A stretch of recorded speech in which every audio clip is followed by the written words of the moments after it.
Hello student, welcome to our channel Motion Explain GSAB Made Easy. In this video हम लोग subject social science standard 10th Gujarat board chapter name India agriculture को हम लोग short में discuss करने वाले हैं. So let's start. Moving on to the first point, agriculture. Agriculture is an important source of India. About 60% of labor power is engaged in agriculture. अगर agriculture देखा जाए तो हमारे जो देश इंडिया में ये एक one of the most important resource है अर्निंग का. कह सकते हैं कि ये भी मान सकते हैं कि हमारे देश में तकरीबन 60% से ज़्यादा आबादी जो है वो एग्रीकल्चर में इन्वॉल्व है. सो यहाँ पे एग्रीकल्चर कंसिडर करेंगे that agriculture is the most important industry in a term of employment, क्योंकि 60% से ज़्यादा हमारे देश की आबादी खेती बाड़ी करती है. उनका सोर्स ऑफ इनकम जो है वो खेती बाड़ी है.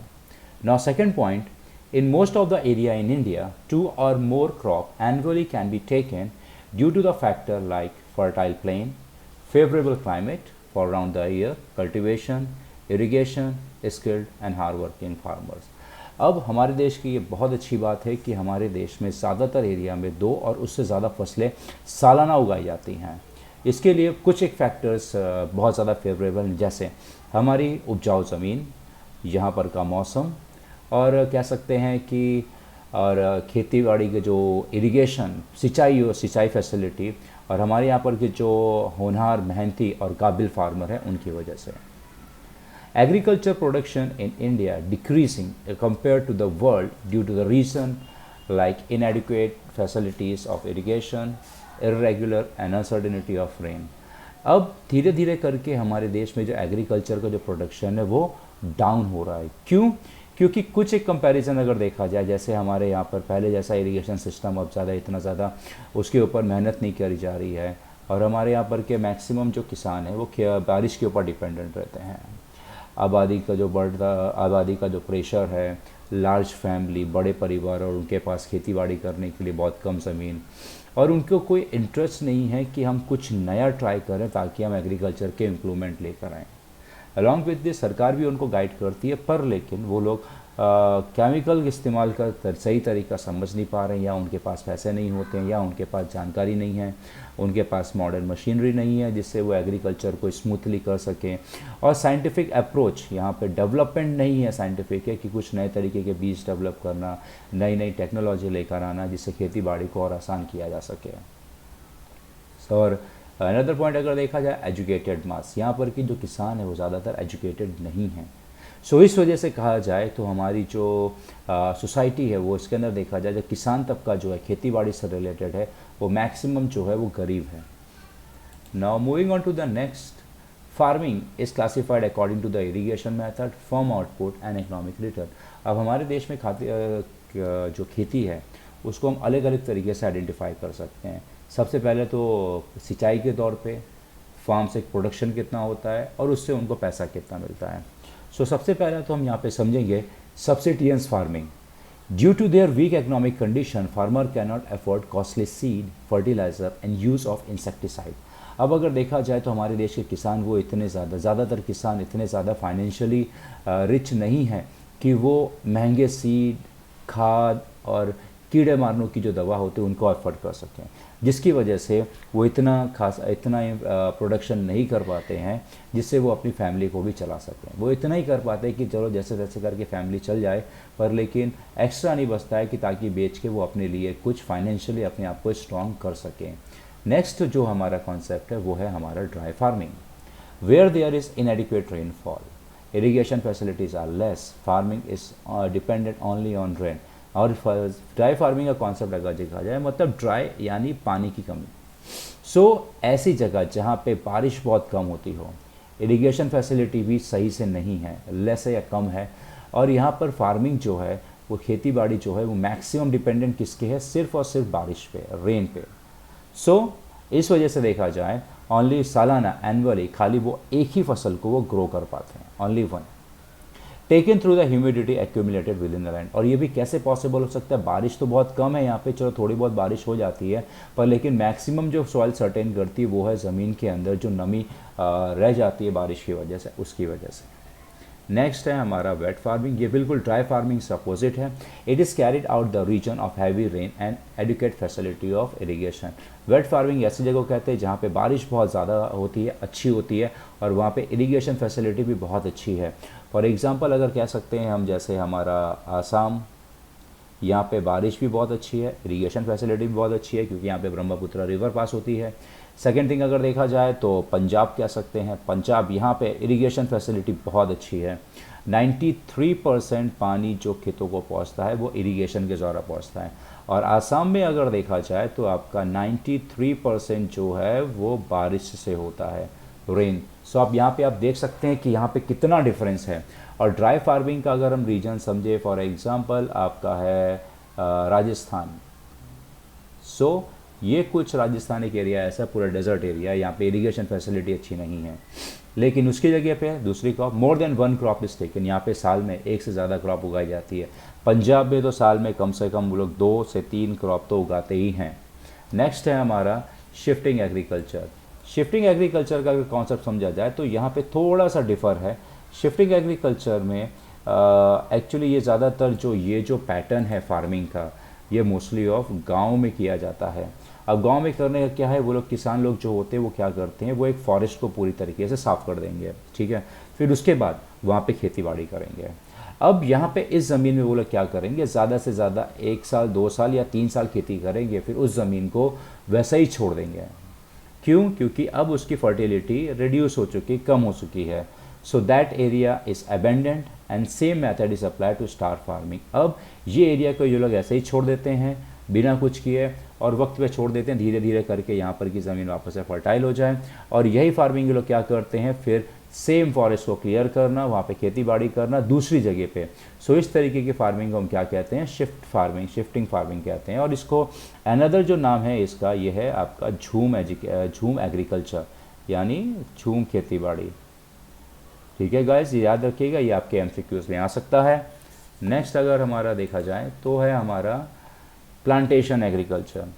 प्लांटेशन एग्रीकल्चर बहुत इजी कॉन्सेप्ट है। This is a special type of agriculture, it is necessary that should be more capital investment. अब ये बहुत ही स्पेशल है और इसके पीछे पैसा भी बहुत लगता है। इसके लिए आपके पास हुनर होना चाहिए, टेक्निकल नॉलेज होनी चाहिए, मशीन्स होनी चाहिए, fertilizer, protection from all side, हर तरफ से इसका बचाव करना चाहिए, जानवरों से, कीड़े मकोड़ों से, दूसरे लोगों से, और ट्रांसपोर्टेशन फैसिलिटी। फॉर एग्जांपल अगर देख सकते हैं, जैसे हमारा फ्रूट्स होते हैं, मैंगो, और कह सकते हैं हमारा जो होता है टी, कॉफ़ी, ये ऐसे खेती हैं जो आपके प्लांटेशन में, इनका एक बार पेड़ पौधा लगा दिया जाता है और फिर हर साल इसमें से हमें प्रोडक्ट मिलता रहता है, पर लेकिन इनकी ख्याल भी बहुत, इनके देखभाल बहुत ज़्यादा रखना पड़ता है। नेक्स्ट है हमारा 6 intensive farming. Farming is mechanise way of farming through utilisation of increase irrigation, use of chemical, fertiliser, insecticide and other mechanical equipment. अब इसमें जो खेती बाड़ी जो है वो टोटली एडवांस टेक्नोलॉजी से की जाती है, जैसे इरिगेशन फैसिलिटी बहुत अच्छे तरीके से, केमिकल फर्टिलाइज़र का अच्छे से अच्छा केमिकल फर्टिलाइज़र इस्तेमाल किया जाता है। अलॉन्ग विद दिस अगर देखा जाए तो इसके अंदर इंसेक्टिसाइड का भी इस्तेमाल बढ़ा दिया जाता है।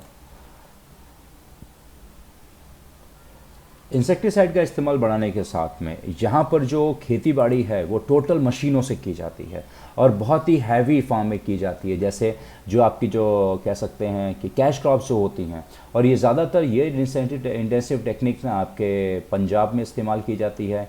और देखा जाए तो ये अब्रॉड में, यूएसए में अगर माना जाए तो आपका ये इंटेंसिव फार्मिंग बहुत होता है। इसमें टोटल चीज़ें मशीनों से, खेती बाड़ी से लेके अलॉन्ग विद दिस ज़मीन को खोदना, पानी पहुंचाना, फसल काटना, फसल को तैयार करना, एंड XYZ सारी चीज़ें machine, good quality of fertiliser, good quality of insecticide, irrigation facility को बहुत अच्छी तरीके से करते हैं। तो इस तरीके की फार्मिंग की जाती है, तो that is consider as an intensive farming. Okay, now moving on to the some another topics, that is organic farming. Organic farming, sustainable farming, mixed farming, extra are the some of the current method of farming. अब ये देखा जाए तो ये आपकी एक organic farming होती है, सस्टेनेबल फार्मिंग और मिक्स फार्मिंग। ये आपके अगर देखा जाए तो ये पैटर्न है, मीन्स यानी तरीका है खेती बाड़ी करने का। किस तरीके से, चलिए पहले हम जानते हैं ऑर्गेनिक फार्मिंग है क्या। In this kind of farming area of or any another chemical fertilizer and insecticide are not used. इसमें किसी भी तरीके का केमिकल और कीड़े मारने की दवा, क्योंकि वो केमिकल से बनाई जाती है, वो उसका इस्तेमाल नहीं करते हैं। They contain natural taste, sweetness and fragrance. और इसकी जो खेती बाड़ी है पूरी नेचुरल तरीके से की जाती है। प्रोडक्शन कम होता है पर लेकिन इसके जो होता है टोटल नेचुरल तरीके से होता है, और ये हमारे हेल्थ के लिए बहुत अच्छा होता है क्योंकि इसमें 0% केमिकल इस्तेमाल होता है। There are minerals, vitamin and energic element in this crop, biotic control for insect and harvest water conservation. और यहाँ तक कि इसमें देखा जाए तो बायोटिक कंट्रोल भी किया जाता है। बायोटिक कंट्रोल यानी इन द सेंस इसके अंदर जो चीज़ें खाद के तौर पर यूज़ की जाती हैं वो होती हैं आपकी हमस। हमस जो होती है वो आपकी नेचुरली तैयार होती है, जैसे घर का कचरा मिला, खाने पीने का जो वेस्ट होता है, फिर छाछ, गोबर, चाय पत्ती, इस तरह की चीज़ें मिला के आपकी हमस तैयार होती है और ये बहुत ज़्यादा फर्टाइल होती है। एंड अलॉन्ग विद दिस, इसमें अगर देखा जाए तो फसलों को काटना, अलॉन्ग विद दिस पानी का भी बहुत अच्छे तरीके से इस्तेमाल करते ताकि फसल बहुत अच्छी हो। और ऑर्गेनिक फार्मिंग अगर देखा जाए तो इसका ट्रेंड धीरे धीरे बढ़ रहा है और पूरे वर्ल्ड में, अगर इंडिया में नहीं पूरे वर्ल्ड में ऑर्गेनिक प्रोडक्ट की बहुत ज़्यादा डिमांड है। नेक्स्ट कॉन्सेप्ट पे हम लोग आ जाते हैं, हमारा है mixed farming, cattle rearing, poultry, sericulture and fisheries and etcetera. अब इसका मतलब ये है कि यहाँ पे लोग फार्मिंग तो कर रहे हैं, ठीक है, फार्मिंग कर रहे हैं प्लस ये लोग कैटल रियरिंग भी करते हैं। कैटल रियरिंग यानी गाय भैंस चराना, मुर्गियों का, फिर हनी बी फार्मिंग, फिशरीज़ का, मतलब यानी खेती बाड़ी के साथ में ये लोग और दूसरा भी कामकाज करते हैं ताकि जब फसल लगा दिया 2-3 महीने के लिए फुर्सत, तो तब तक ये लोग ये कामकाज करते हैं ताकि इनका घर का खर्चा आराम से चल सके और दूसरी ज़रूरतें भी आराम से पूरी कर सकें। सो इस तरीके की फार्मिंग जो है वो आपकी मिक्स्ड फार्मिंग में काउंट होती है। As per the season the agriculture और crops can be group into 3 category. अब यहाँ पे देखा जाए जैसे हमारे देश का मौसम है उसी तरह से हमारे देश के अंदर खेतीबाड़ी को भी मौसम के हिसाब से डिवाइड किया गया है। जैसे फॉर एग्जांपल आपका है kharif crop which are taken during rainy season, बारिश के सीजन में, बारिश के मौसम में जो फसल उगाई जाती है उनको खारिफ कहते हैं। Rabi crop which are taken during winter, सर्दियों के टाइम पे जो फसल उगाई जाती है उनको राबी कहते हैं। Zaid crop which are grown during the summer, गर्मियों के टाइम पे जो फसलें उगाई जाती हैं उनको हम लोग जैद कहते हैं। अभी जैसे हमारा बारिश का एंड हुआ है, अब हमारा देखा जाए तो हमारा अब जैद के बाद कह सकते हैं हमारा अब राबी क्रॉप चालू होगा। सर्दियों का मौसम आने वाला है जिसकी वजह से यहाँ पे अब फसलें उगाई जाएंगी जो सर्दियों में उगती हैं। Now moving on to the next, due to the diversified geographical condition, climate and variety of land, the amount of rainfall etc. and different crop are grown in different part of India। हमारी अगर geographical India की geography अगर देखा जाए तो बहुत ही diversified है कि बहुत अच्छी है, क्योंकि हमारे अगर कंट्री में देखा जाए तो अलग अलग जगह के अलग अलग मौसम हैं, अलग अलग ज़मीनें हैं और अलग अलग बारिश होती है। जैसे हमारे यूपी में है हमारा ऑलिवल सॉइल, गुजरात में है हमारा ब्लैक सॉइल, और हमारा कह सकते हैं महाराष्ट्र में भी हमारा ब्लैक सॉइल है, फिर हमारा कह सकते हैं डेजर्ट सॉइल आता है, फॉरेस्ट सॉइल होता है। ये अलग अलग तरीके की मिट्टियाँ हैं और बहुत उपजाऊ हैं और बारिश भी अलग अलग है। जैसे अगर देखा जाए तो हमारे साउथ में बारिश बहुत ज़्यादा होती है, गुजरात में भी बारिश बहुत होती है, और कह सकते हैं यूपी बिहार, आपका पंजाब, हरियाणा में यहाँ पे बारिश कम होती है, लेकिन यहाँ पे आपका इरिगेशन फैसिलिटी बहुत अच्छी है क्योंकि यहाँ पर हमारी 2-3 नदियाँ हैं, जैसे एक सतलज है, गंगा नदी है और ब्रह्मपुत्र। ये 12 महीना फुल बहती है और पानी इनका फ्रेश होता है जो खेती बाड़ी के लिए बहुत ही ज़्यादा फ़ायदेमंद होता है। सेकंड अगर देखा जाए, अब हमारे यहाँ पे हम बात करते हैं फूड ग्रेन की। Food grains are cultivated in about 75% of the total area sown and about 50% of the product came from grain. अब हमारे अगर ग्रेन की बात अगर करें तो हमारे इंडिया के जितनी भी उपजाऊ ज़मीन है उसमें 75% जो है वो फ्रूट ग्रेन उगाया जाता है, और हमारा जो टोटल प्रोडक्शन है उसमें से 50% प्रोडक्शन जो है वो ग्रेन से आता है, यानी अनाज। चलिए अब जानते हैं थोड़ा बहुत अनाज के बारे में, जैसे पैडी, चावल, वीट, गेहूँ, ज्वार, मिलेट, मेज़ और ग्रेन ग्रोन इन इंडिया। ये सब ग्रेन हमारे इंडिया में उगाई जाती हैं। इसके अलावा अब हम आ जाते हैं पल्सेस पे। It is the main source of protein for vegetarian people. अब देखा जाए तो यहाँ पे 2 टाइप के लोग होते हैं, एक वेज खाते हैं और एक नॉन वेज। नॉन वेज के अंदर प्रोटीन की मात्रा बहुत ज़्यादा होती है। अब जो वेज खाते हैं अब उनके लिए प्रोटीन का सोर्स देखा जाए तो वो दाल बहुत ही मेन सोर्स है प्रोटीन के लिए, जैसे तुअर, मूंग, ग्राम, पीस यानी चने, मट, उड़द, और ये सब आपने दाल में कंसीडर किया जाता है। अलॉन्ग विद दिस अगर ऑयल सीड को अगर हम समझें, ऑयल सीड ऐसा जिसमें हम लोग अपने खाने के लिए तेल निकालते हैं, जैसे सरसों का तेल हो गया, फिर राई का तेल हो गया, फिर मूंगफली ऑयल हो गया, कॉटन सीड ऑयल हो गया। तो यहाँ पे जैसे हमारे जो फेमस तेल है वो है ग्राउंडनट तेल, सोयाबीन, कैस्टर यानी हमारा डीवेल oil, mustard, sunflower etcetera are consider to be oil seed.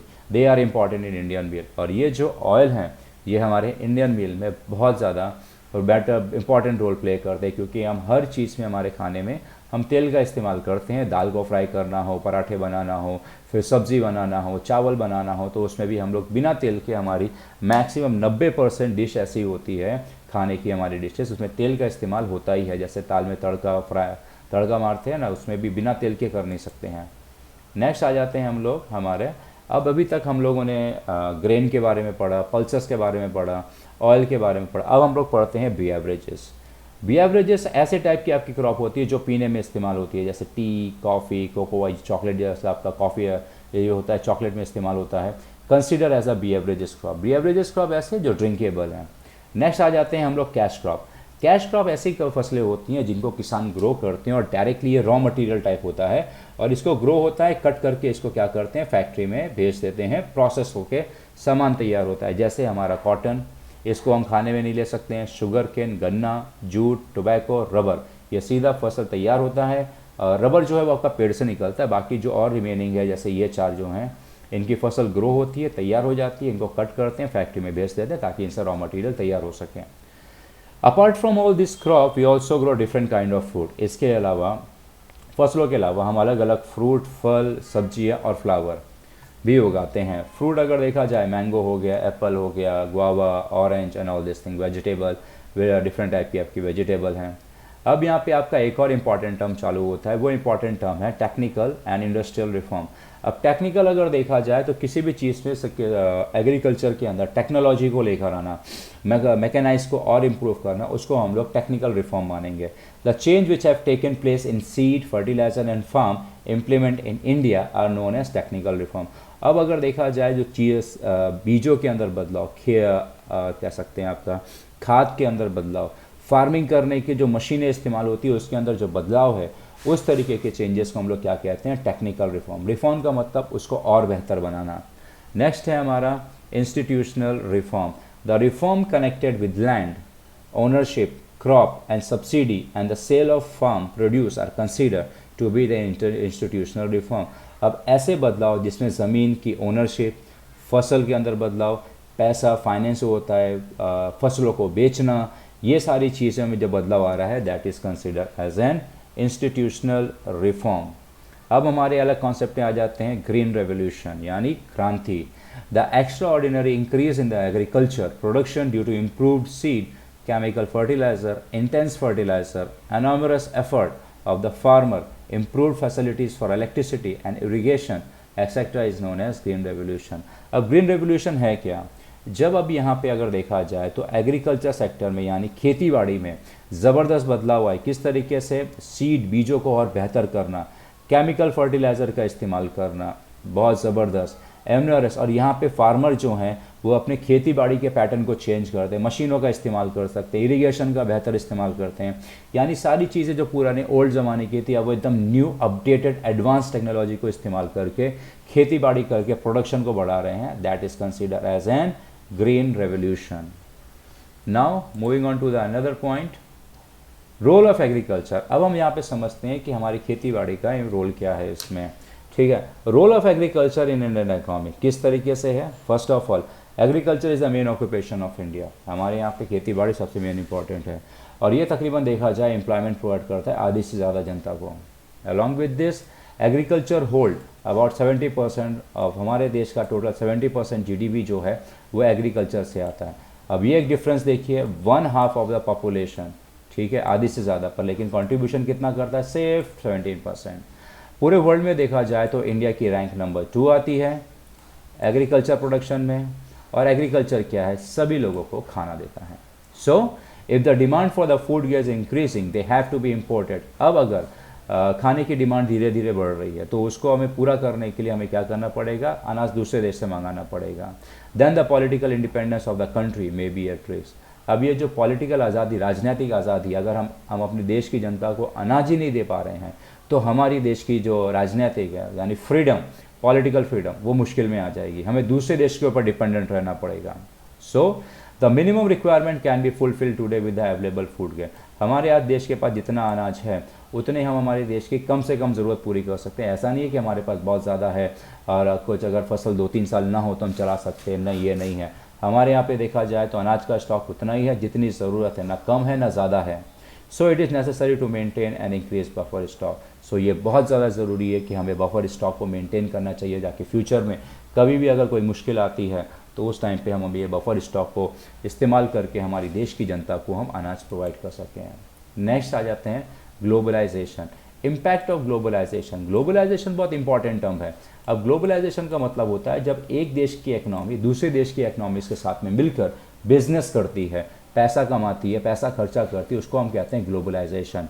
Globalisation का कॉन्सेप्ट समझा जाए, जैसे आप दुनिया भर की आपको चीज़ें जो हैं आज आपको घर पे बैठे आपको मिल रही है, आप ऑनलाइन ऑर्डर कर सकते हैं, आप बाहर जाके खरीद सकते हैं। इम्पोर्टेड हम लोग कहते हैं ना, ये इम्पोर्टेड है, दूसरे देश से आया है, कैसे पॉसिबल हो पाया है ग्लोबलाइजेशन के।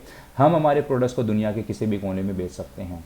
अब इसका इम्पैक्ट हमारे इंडियन एग्रीकल्चर पे भी बहुत बड़ा है, अच्छे तरीके पॉजिटिव भी है, नेगेटिव भी है। जैसे हमारे देश का जो कॉटन और मेज का प्रोडक्शन है वो बहुत ज़्यादा इंक्रीज़ हुआ है, जिसकी वजह से हमारे एक्सपोर्ट बढ़े हैं और इम्पोर्ट भी आसान हो गया है, जिसकी वजह से अगर देखा जाए हमारे देश जो है एक्सपोर्ट की वजह से पैसे तो कमा रहा है, पर लेकिन इम्पोर्ट की वजह से जो हमारे देश के जो डोमेस्टिक फार्म प्रोडक्ट हैं उनको बहुत ही ज़्यादा टफ कंपटीशन फेस करना पड़ रहा है, क्योंकि वो लोग बेहतर टेक्नोलॉजी का इस्तेमाल करते हैं, ज़्यादा पैदा करते हैं, उनकी क्वालिटी अच्छी होती है कंपैरिजन टू द हमारे इंडियन प्रोडक्ट्स हैं। So some of the product have gain global market. हमारे इंडिया के कुछ एक ऐसे प्रोडक्ट हैं जिन्होंने ग्लोबल फेम हासिल कर रखा हुआ है, जो इंटरनेशनली हम लोग एक्सपोर्ट करते हैं। Hence it is necessary to register qualitative farm product. अब इसके लिए भारतीय सरकार को ज़्यादा ध्यान देना पड़ेगा कि हमारे देश के जो भी प्रोडक्ट हैं वो क्वालिटी वाइज, क्वांटिटी वाइज दूसरे देशों के प्रोडक्टों को कॉम्पिटिट करके बीट कर सके, हरा सकें।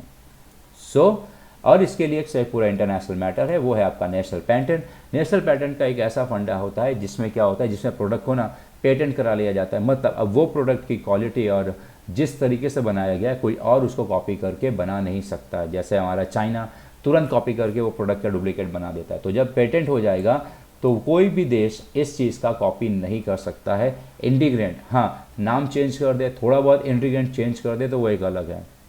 और ये वर्ल्ड मार्केट में बहुत ज़्यादा ज़रूरी है कंपटीशन, और कह सकते हैं वर्ल्ड मार्केट जो ग्लोबलाइजेशन है उसका मैक्सिमम बेनिफिट उठाएं और हमारे देश को, खेती बाड़ी को ताकतवर बनाएं। Alright student, this explanation and over here. Anyone is having any doubt, किसी को कोई भी सवाल अगर है, कोई परेशानी है तो मुझे कमेंट बॉक्स में कमेंट कर सकते हैं। I try to resolve their problem as soon as possible.